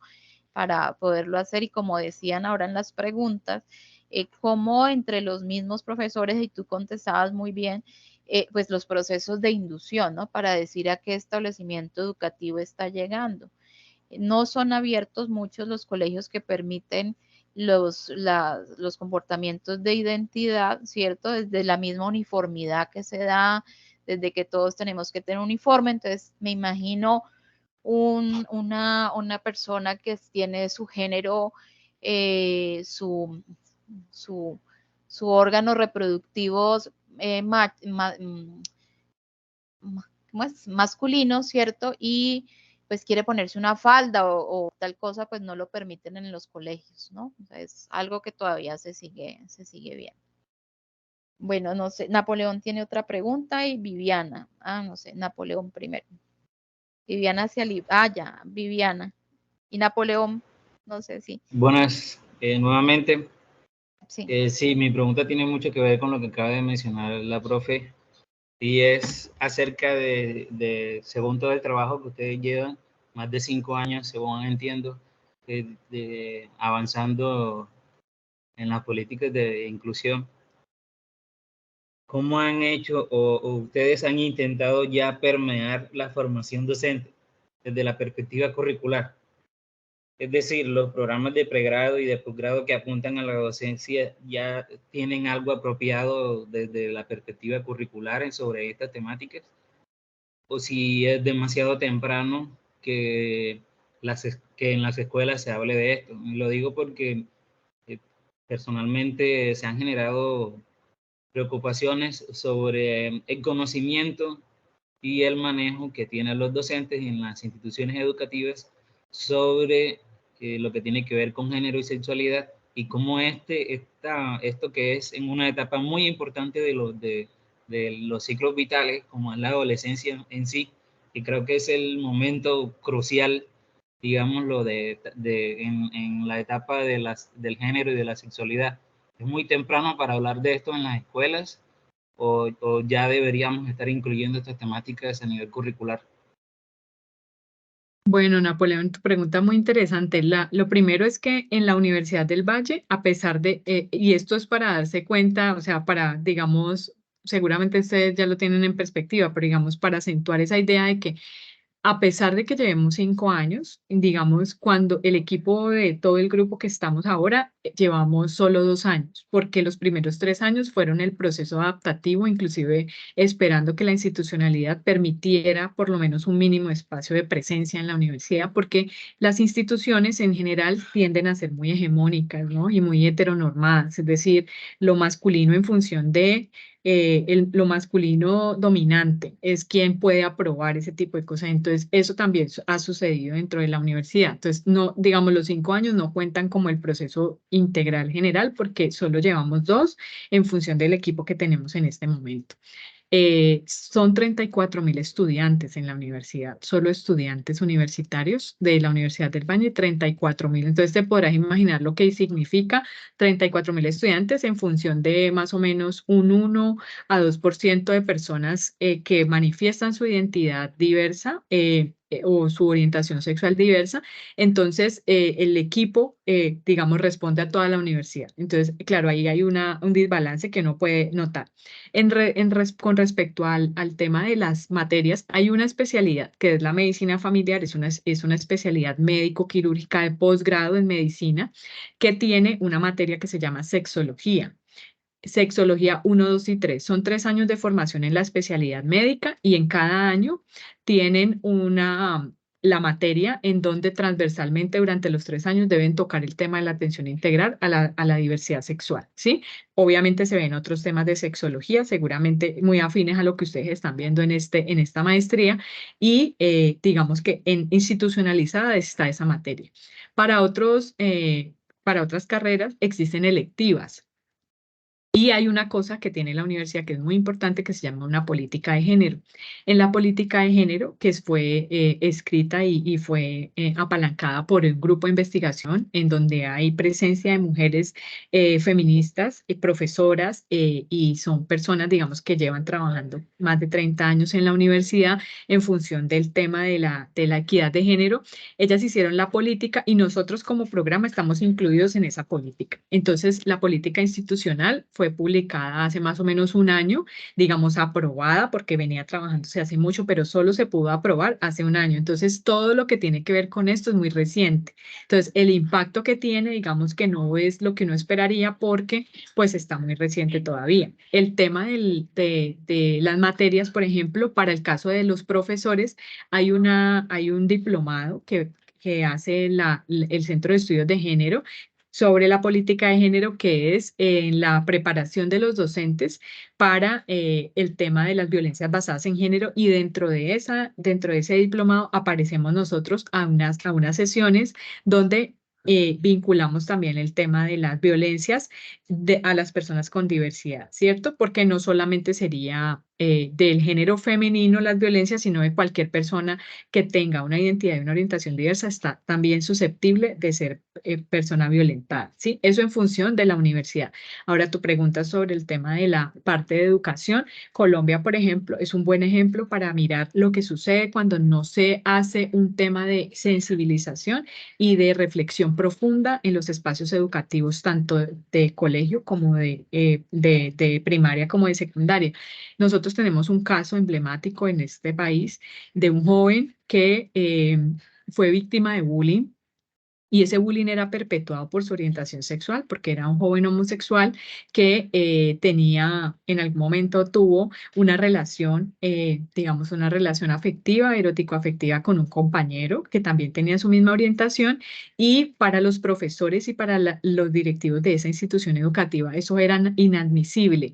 Entonces hubo una serie de posturas muy fuertes contra el estudiante, donde la violencia contra el estudiante, el bullying y todo lo que aparecía estaba promovido por la institución. Fue tanto el acoso con el estudiante que el estudiante se suicidó y dejó una carta. Deja una carta para su madre, que era una mujer soltera, y la carta escribe las razones por las cuales se suicida. Y dice que se suicida para liberarla de este problema que él está haciendo, que él se volvió un problema por su orientación y que él no le quiere hacer daño a nadie, que nunca quiso hacerle daño a nadie, pero que él entiende que en su colegio le quisieron enseñar que él era una persona que estaba enferma y que por tanto él no quería seguir ni viviendo eso ni exponiendo a su madre y a su núcleo familiar a ser rechazado, y que si él moría seguramente entonces ese suplicio que vivía la madre en función de lo que pasaba con él pues se iba a acabar, pero que él ojalá pensaba pues que ojalá otros pudieran gozar de otro tipo de donde el amor por otros pues no se pagara con la muerte, como él, digamos, toma esa decisión. Y cuando van a revisar, y pues eso obviamente se demanda, y cuando revisan, efectivamente había una ordenanza inclusive de la directora, era una mujer, la directora del colegio, para decir, esto se tiene que acabar, es decir, como sea, pero este joven no tiene por qué hacer este tipo de cosas aquí, nos va a dañar el resto de los muchachos, no sé qué, bueno, una cantidad de aseveraciones que la gente hace en función de lo que considera que es normal, y por eso esa cuestión de decir que es normal es tan grave, porque la gente dice que es normal para ti, lo que es normal para ti puede que no sea normal para mí, y en función de los prejuicios que se aceptan. Entonces, por ejemplo, el bullying siempre es como en los compañeros, ¿cierto? Pero en esta vez el bullying y toda esta parte era promovida por la institución. Hay una fundación, se llama Sergio Rego, en Bogotá, en honor a este joven que fallece, un adolescente final, un adolescente medio, entre medio y final, que fallece. Y fue tan grave, mire lo que pasó con este joven, que el joven resulta que en el afán también de la defensa del colegio, y pues por eso ya estaba tocando, digamos, un techo, porque estaba yendo a profesores, yendo a la directora. Entonces le amenazan al otro joven, que era la pareja de Sergio, y entonces el joven declara bajo amenaza que Sergio, ya fallecido, lo acosaba, cuando todos sabían que era su pareja, ¿cierto? Era un adolescente y tenían la misma edad, por fortuna, tenían la misma edad, porque si hubiera sido menor de 14 años, para Colombia, cualquier relación con menor de 14 años es una violación hasta que no se demuestre lo contrario. Entonces, el joven tenía la misma edad de Sergio y lo hacen declarar en función de la misma presión social que había en función del caso, y declara para desestimar las versiones de la madre de Sergio reclamando justicia por esta situación. De acuerdo a todo esto, se forma una ley en Colombia. Hay una ley que dice que todos los colegios deben, por obligación, tener en su currículum una estrategia de formación docente donde la inclusión sea uno de los mandatos, ¿cierto? Y sus profesores y profesoras deben estar preparados para manejar este tipo de situaciones, ¿sí? Entonces el colegio no puede proponer una visión moral religiosa por encima de la ley, que es lo que muchas veces aparece, ¿cierto? Esto, digamos, con todo respeto de las religiones, porque la intención no es generar estigmas bajo las religiones tampoco, pero cuando esto es obsesivo, digamos que se vuelve una cuna de prejuicios. Entonces, claramente sí estamos tarde.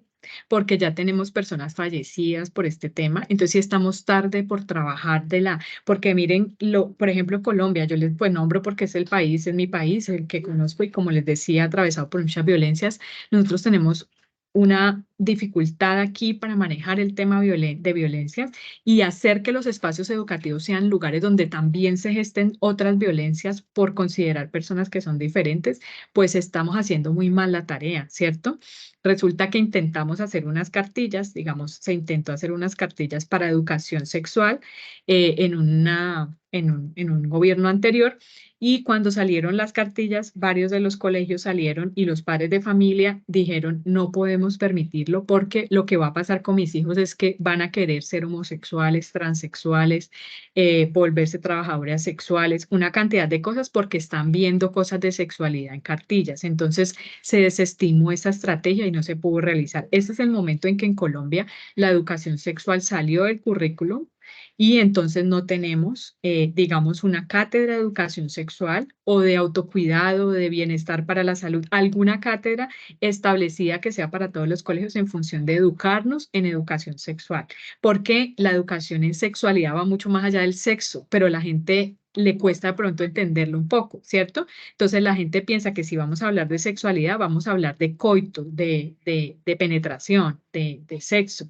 Y entonces somos un país, casi que somos en este momento entre el tercer y cuarto lugar de feminicidios de toda la región, ¿sí? Entonces, uno va atando cabos y va diciendo, hay un problema social muy grave que podría ser resuelto si nos reflexionáramos más los espacios educativos. No porque tengamos que enseñarle a un niño de 3 años qué es hacer el amor, ni qué es la penetración. Eso no es la educación sexual que se propone, pero hay un gran temor por hablar del tema. Entonces, sí, digamos que si tú me preguntas, vamos muy tarde a la tarea que tenemos que hacer. Gracias, profe. Viviana y luego Narcisa. Viviana. Buenas tardes. Muchas gracias. Bueno, muchas gracias. Buenas tardes. Doc, es que yo le quería hacer una pregunta. No sé si ya de pronto es que no pude estar desde un principio porque estaba en el colegio en una actividad. Es que yo siempre he tenido como una inquietud porque siempre he escuchado que dicen que hay personas que nacen o se hacen. Entonces mi inquietud es, ¿hay personas que nacen con esa orientación a querer hacer pues diferente a su género, o es en el transcurso de su crecimiento, de su vida, que uno puede tener ese cambio? Bueno, Viviana, gracias por la pregunta. En realidad, hay muchas teorías y no hay una sola teoría de por qué hay identidades trans, ¿sí? Esa, por ejemplo, es una respuesta en función de que si tú le preguntas a una persona que es de formación de humanidades, por ejemplo, y le atraviesa, o sea, es una persona trans, va a hablar del género como algo que se construye netamente desde el punto de vista social, ¿sí? Y va a decir que nada que tiene que ver el tema biológico. Si estuviéramos aquí con Víctor, que creo que finalmente no se pudo conectar, Víctor es trabajador social y nosotros tenemos esas discusiones. Entonces, cuando Víctor comenta sobre lo que significa la identidad, él habla solo de la construcción, de lo que socialmente podemos construir el género como una construcción social. Yo soy médica y mi formación lleva ya en medicina propiamente 9 años en función de la academia. En función de eso, te puedo decir que hay varios estudios que indican que la biología está presente en las identidades y eso tiene una función muy desde el punto de vista neurológico, y entonces ahí no hay una respuesta absoluta para decirte la causa es esta, porque resulta que hay tantas posibilidades, tanto a nivel biológico como a nivel social, que no se puede establecer que haya una causa unilateral, o sea, unicausal no es, pero tampoco se puede decir cuánto suma cada factor en tanto para decir exactamente es porque, ¿cierto? Para decir, vea, si esta persona entonces va a tener una identidad trans. Eso, digamos, no se puede conocer. Ahora, lo que sí pasa es que, por ejemplo, hay un tema específico y es un tema muy interesante y es la formación fetal. Cuando cuando la persona se está formando a nivel fetal, más o menos entre la 6ª y la 8ª semana, hay un cambio en la parte del influjo hormonal. Entonces, hay un dicho en medicina y es que todos somos mujeres hasta la 8ª semana de la gestación y en adelante nos diferenciamos. Y es muy real en el sentido de que hasta ese momento el influjo hormonal no está permeado aún por la testosterona. Cuando la testosterona aparece en ese influjo hormonal, lo que aparece es una cascada de formación que lleva al cuerpo a masculinizarse, ¿cierto? Entonces ahí hay una, digamos, se empieza una serie de crecimiento de órganos internos, de manifestaciones que hace que se masculinice ese feto y entonces va haciendo un crecimiento hacia masculino. Cuando la persona no recibe ese influjo hormonal, continúa otra ruta, que es la ruta de la parte estrogénica, con unas hormonas específicas que se conocen como hormonas femeninas y entonces ese cuerpo está feminizado, como conocemos, digamos, las características físicas, ¿sí?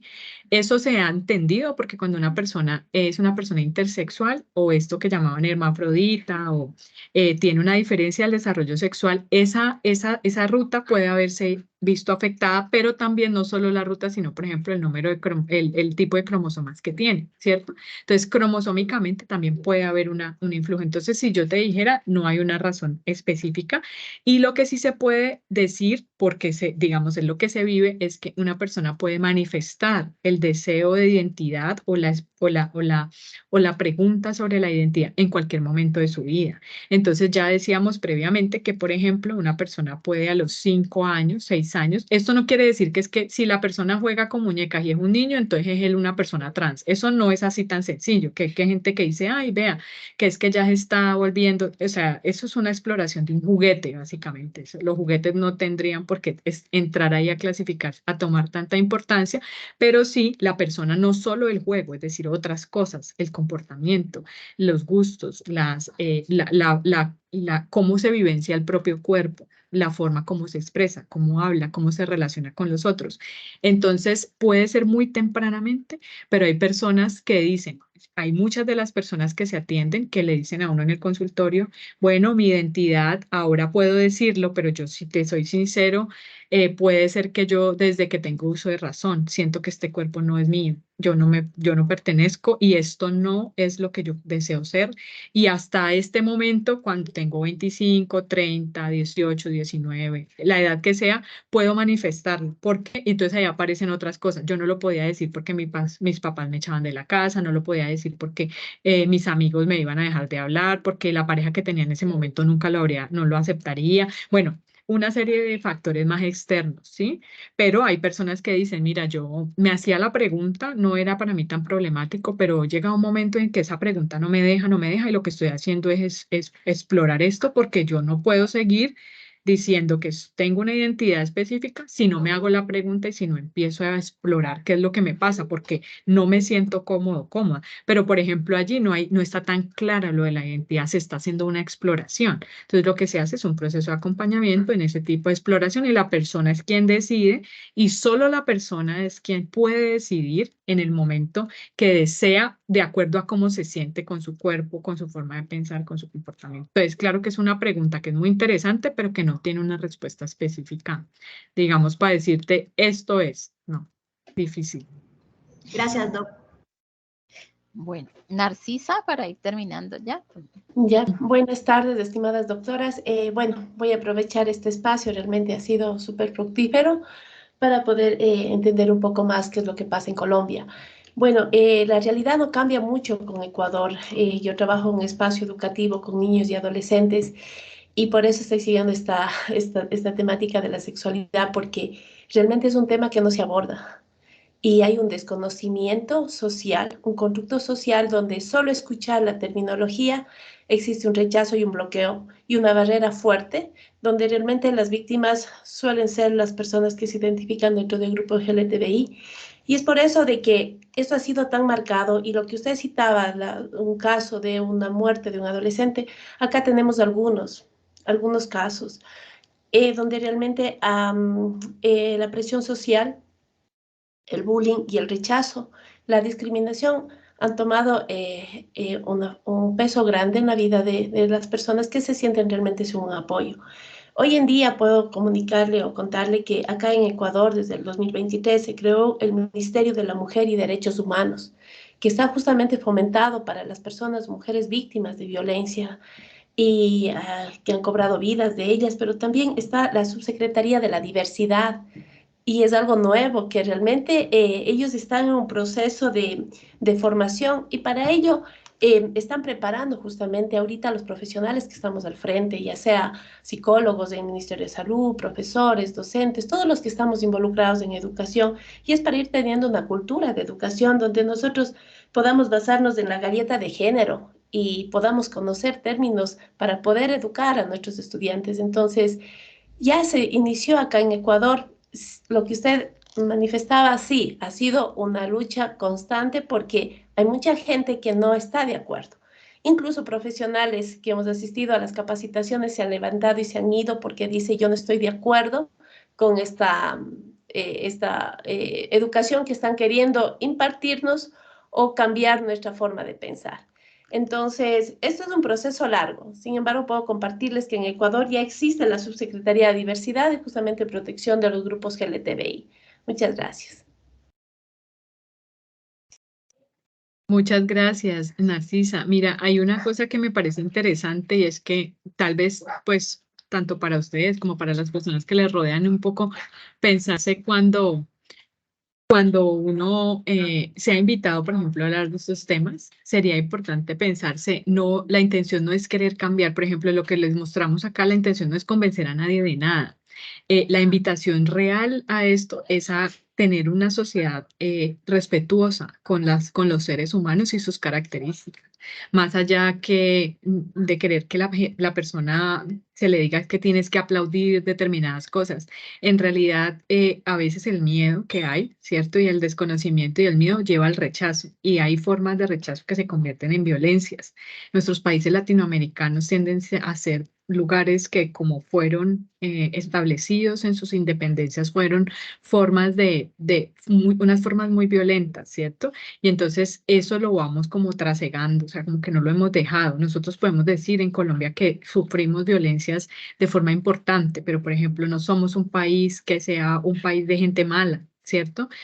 Aquí está muy claro quién hace la violencia, pero también esa violencia nos afecta a todos. Entonces, cuando nos invitamos a conversar estos temas tan complejos, la invitación siempre es sentémonos a conversar para aclarar dudas que de pronto lo que el uno sabe, el otro no lo sabe. Y ya muy informados, ¿cierto? Podemos tomar decisiones sobre el comportamiento nuestro, individual y colectivo, porque cuando no tenemos herramientas, es posible que el miedo, como muy, digamos, de protección y supervivencia sucede, uno con miedo rechaza muchas cosas, uno con miedo no quiere exponerse porque ¿qué tal? A mí me dijeron que la otra persona dijo que eso era malo, ¿quién dijo que eso es una sociedad que está, mejor dicho, todo el mundo con todo el mundo, como la gente tiende a decir? Realmente, cuando uno habla con las personas en diversidad, entiende que sus posturas además tienen posturas filosóficas muy interesantes, de formas de ir acabando con esas ideas de géneros superiores a los otros, que son los que terminan perpetuando otros tipos de violencias de género. Entonces sí es importante de pronto pensar que las invitaciones son a conversar, a construir y a reflexionar sobre los temas, más allá de que se trate de cosas, pues, que se intente, digamos, cambiar el pensamiento de la gente. A nadie le gusta que le digan qué hacer,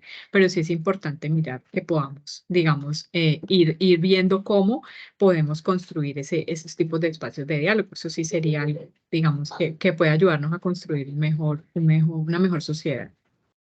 ¿No? Y que más espacios Muchas que Narcisa comenta, el hecho de la maestría en sí, ¿no? Es decir, una maestría donde se habla de la diversidad, donde estamos hablando de temas de sexualidad, y el hecho de la misma formación, de uno formarse en eso, pues es porque hay un llamado, una inquietud, ¿no? Y hay un proceso que se está dando que es importante, que me parece muy a resaltar algo que tú dices, es de dónde venimos los países latinoamericanos, ¿cierto? En esa construcción de violencia, en el sentido de la cosmovisión que se tenga, y quién han sido nuestros ancestros y qué hemos perdido, ¿no? Hace 8 días también hablábamos de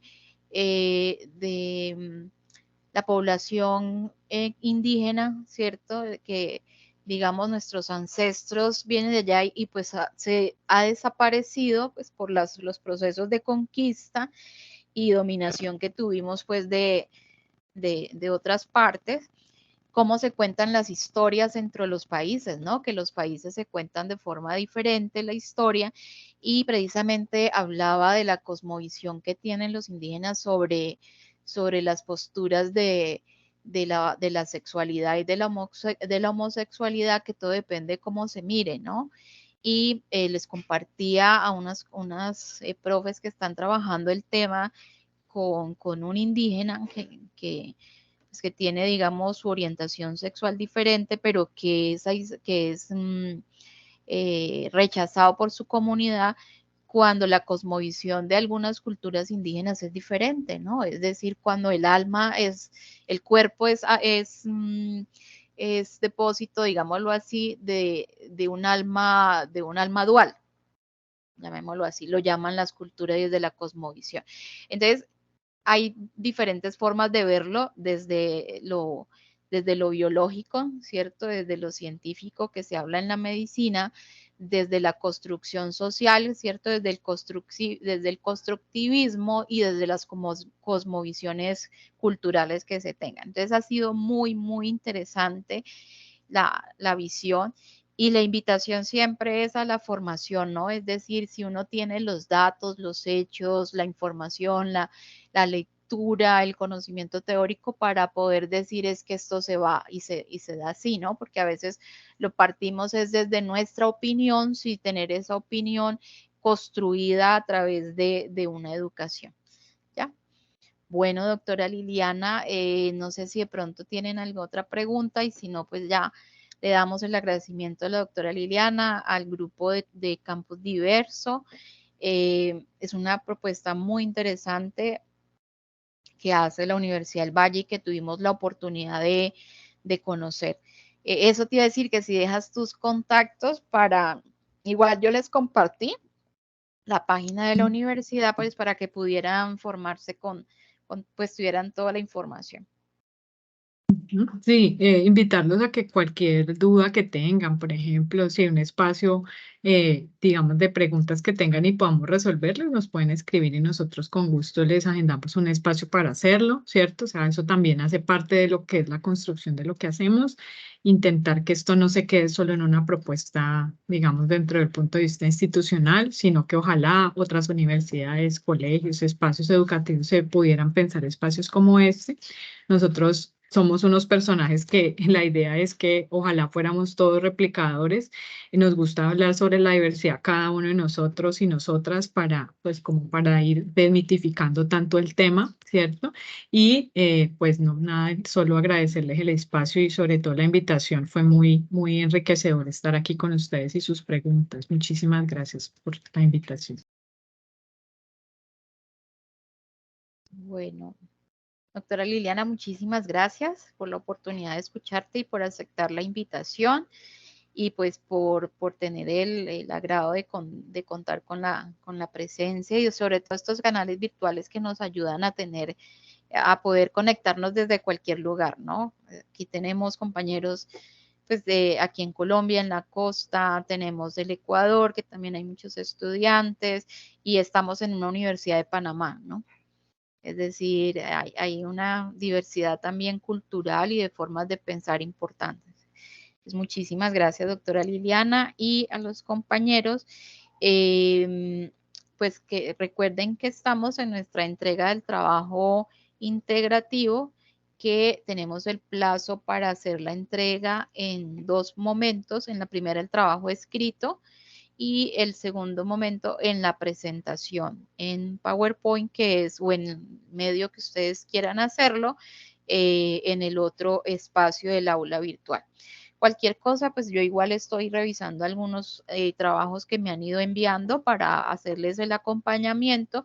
Igual estamos en contacto por el mensajero del aula virtual, por el WhatsApp y por el correo electrónico. Entonces, cualquier información que tengan, pues ahí estoy pendiente de ustedes. Muchísimas gracias por la atención. Muchísimas gracias, doctor, y muchísimas gracias, profe. Muchas gracias, profes. Una linda tarde. Compañeros.